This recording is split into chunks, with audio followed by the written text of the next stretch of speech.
प्रिय विद्यार्थियों, आप सबका हमारे चैनल पर स्वागत है। देखिए बच्चों, आज हम कक्षा 7 का चैप्टर नंबर 18 करेंगे। आज हम इसका सॉल्यूशन करने वाले बच्चों, चैप्टर नंबर 18 का सॉल्यूशन। तो बच्चों देखिए, अपशिष्ट जल की कहानी, ये लेसन का नाम है। आज हम इसके अभ्यास के प्रश्न उत्तर करने वाले हैं। तो बच्चों हमारे चैनल को सब्सक्राइब ज़रूर करें, वीडियो अच्छी लगे तो उसको लाइक करें। देखिए पहला प्रश्न क्या है। प्रश्न नंबर 1, रिक्त स्थानों की पूर्ति कीजिए।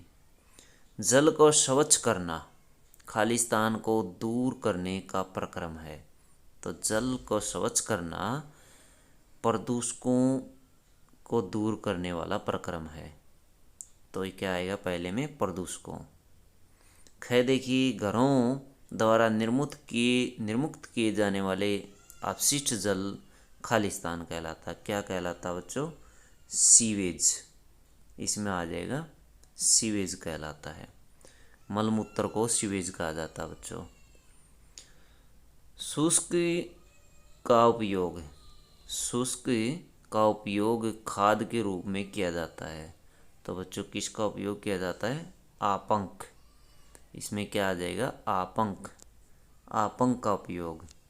आपंक जो होता है शुष्क, ये जो गोबर जब सूख जाता है, सूखने पर वो खाद में बदल जाता है, इसे ही आपंक कहा जाता है। नालियाँ खालिस्तान और खालिस्तान के द्वारा अवरुद्ध हो जाती हैं। प्लास्टिक के लिफाफों और रसोई अपशिष्टों से अवरुद्ध हो जाती हैं। प्लास्टिक के लिफाफों और रसोई अपशिष्टों से अवरुद्ध हो जाती है। तो आप ये इसमें फिल कर दें। प्रश्न 2 बच्चों, वाहित मल क्या है? अनुपचारित वाहित मल को नदियों अथवा समुद्र में विसर्जित करना हानिकारक क्यों है, समझाइए।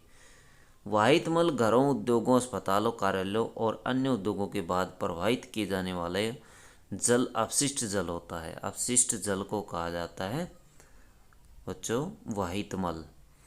इसमें देखिए, अनुपचारित वाहित मल में अनेकों संदूषक होते हैं जो जल स्रोतों के शुद्ध जल में मिलकर उसे संदूषित कर देते हैं, और यही जल अनेकों प्रकार से जीवों को हानि पहुंचाता है। प्रश्न 3 है बच्चों, तेल और वसाओं को नाली में क्यों नहीं बहाना चाहिए, समझाइए। क्योंकि तेल और वसा युक्त पदार्थ नालियों में कठोर पदार्थों की परत जमाकर उन्हें बंद कर देते हैं। वसा युक्त पदार्थ मृदा के रंध्रों को बंद कर जल को फिल्टर करने में बाधक बन जाते हैं।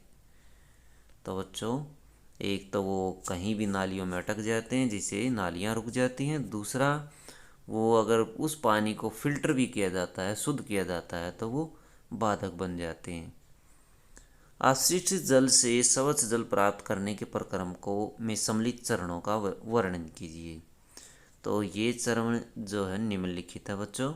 पहला चरण देखिए, सर्वप्रथम अपशिष्ट जल को बार स्क्रीन से गुजारकर कपड़े के टुकड़े, पत्थर के टुकड़े, इंडिया और डिब्बे, प्लास्टिक के पैकेट और नैपकिन आदि बड़े संदूषक अलग किए जा सकते हैं। अब वाहित अपशिष्ट जल को ग्रिट और बालू अलग करने की टंकी में ले जाया जाता है। इस टंकी में जल को कम प्रवाह से छोड़ने पर बालू, ग्रिट और कंकड़ पत्थर उसकी पैंदी में बैठ जाते हैं। अब जल को तीसरे स्टेप में क्या करेंगे?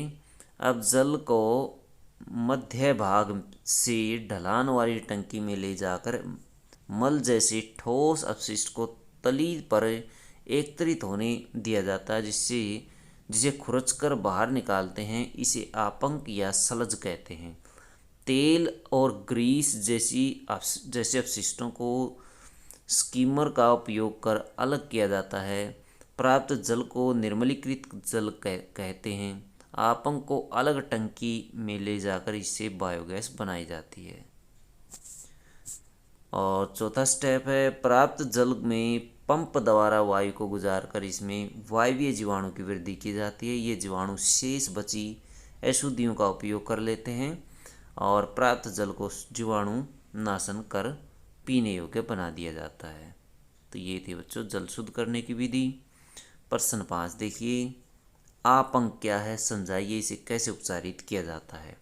आपंक एक ठोस अपशिष्ट होता है जिसे जल के शोधन के समय प्राप्त किया जाता है। आपंक को अलग टंकी में ले जाकर अपशिष्ट करवाया जाता है, अपघटित करवाया जाता है, जिससे उपयोगी जैविक खाद की प्राप्ति होती है। उपयोगी जैविक खाद की प्राप्ति होती है जो कृषि की उपज जो होती है उसमें उपजाऊ शक्ति बढ़ाने में सहायक होती है। प्रश्न 6, अनुपचारित मानव मल एक स्वास्थ्य संकट है, इसको समझाइए। अनुपचारित मल मानव स्वास्थ्य के लिए एक भारी संकट बन सकता है क्योंकि इसके द्वारा जल, वायु और मृदा प्रदूषण होता है। प्रदूषित जल से हैजा, पीलिया और जल जनित रोग हो सकते हैं क्योंकि मल में विद्यमान रोगाणु जल के साथ मिलकर रोग का कारण बनते हैं। जल को रोगाणु नाशित अथवा रोगाणु मुक्त करने के लिए उपयोग किए जाने वाले 2 रसायनों के नाम बताइए, क्लोरीन और ओजोन। प्रश्न 8 है, अपशिष्ट जल उपचार संयंत्र में शलाका छन्नों के कार्यों को समझाइए। अपशिष्ट जल उपचार संयंत्र में शलाका छन्ना अपशिष्ट जल में से बड़े आकार के संदूषक जैसे कपड़ों के टुकड़े, इंडिया, डिब्बे, प्लास्टिक के पैकेट, नैपकिन, घास फूस व पत्तों आदि को अलग करने का कार्य करता है। शलाका छन्ना यानी बड़ी बड़ी जालियों वाली छलनी होती है बच्चों। स्वास्थ्य और रोग के बीच संबंध को समझाइए। स्वास्थ्य और रोग के बीच संबंध देखिए बच्चों, स्वास्थ्य और रोग एक सिक्के के 2 पहलू होते हैं। जहाँ स्वच्छता होगी वहाँ रोग आ ही नहीं सकता। तो एकदम उल्टे पहलू होते हैं बच्चों। ये जहाँ पर स्वच्छता होगी वहाँ रोग आएगा ही नहीं, परंतु स्वच्छता हटने पर विभिन्न रोगों के रोगाणु अपना डेरा डाल लेते हैं और अवसर मिलते ही अपना कार्य कर डालते हैं। अर्थात स्वस्थ व्यक्ति बीमार हो जाता है। इसलिए यदि रोगों को दूर रखना तो स्वच्छता को अपनाना ही होगा। रोगों से दूर रहने के लिए स्वच्छता को अपनाना पड़ेगा बच्चों। प्रश्न 10 है, स्वच्छता के संदर्भ में एक सक्रिय नागरिक के रूप में अपनी भूमिका को समझाइए। देखिए बच्चों, इसका क्या आंसर होगा। एक सक्रिय नागरिक के रूप में आप आम जनता को स्वच्छता के महत्व और रोग फैलने के कारणों के बारे में जन चेतना पैदा कर सकते हैं।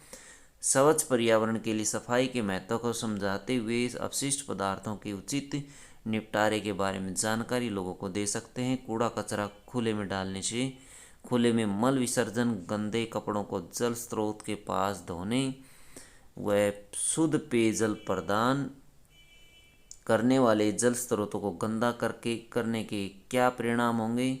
यदि इस बारे में जन साधारण को बताने का प्रयास करेंगे तब निश्चित रूप से हम स्वयं और समाज के अन्य लोगों को बीमारियों से बचा पाने में सफल होंगे बच्चों। इसके लिए हमें जागरूकता फैलानी होगी और कई इसमें आयोजन भी करने पड़ सकते हैं लोगों को समझाने के लिए। प्रश्न 12 देखिए, ओजोन के बारे में निम्नलिखित वक्तव्यों को ध्यानपूर्वक पढ़िए। यह सजीव जीवों के श्वसन के लिए अनिवार्य है। इसका उपयोग जल को रोगाणु रहित करने के लिए किया जाता है। यह पराबैंगनी विकिरणों को अवशोषित कर लेती है। वायु में इसका अनुपात लगभग 3% है। इनमें से कौन सा वक्तव्य सही है।